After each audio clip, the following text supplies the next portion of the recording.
Te kupu a te taura whiri te reo Māori mō tēnei wiki, ko te kupu Niho. Ko tākuta Scott Waghorn, tētahi e tino tautoko ana i te kupu o te wiki nei, engari pēhea nei, anei rā a pere wihongi. Te hopo o te haere ki te rata Niho e hara i te mea hou. Heoi anō, he aha te mea whakamataku rawa, te noho ki te tūru, te utu rānei. We know that people in general don't like going to the dentist, but Māori, they really have an issue with coming in, and so one of the major issues that's cited is the affordability. Ko te ngau a te utu tēnā e mau ana i te nuinga.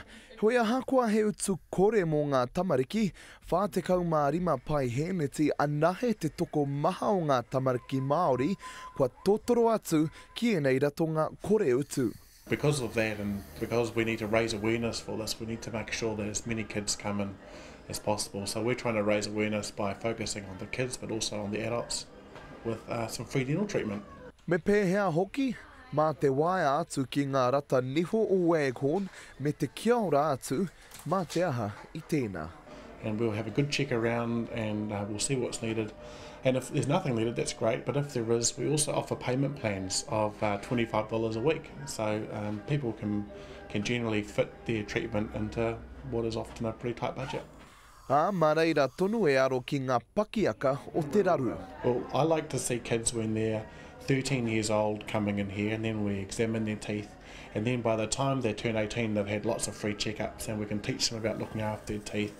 We can show them pictures about what happens if you have too much sugar, and that sets them up for life. Heoi ko te tuatahi, ko te whakapono atu. Don't be whakamā. Okay, come on in and we'll look after you.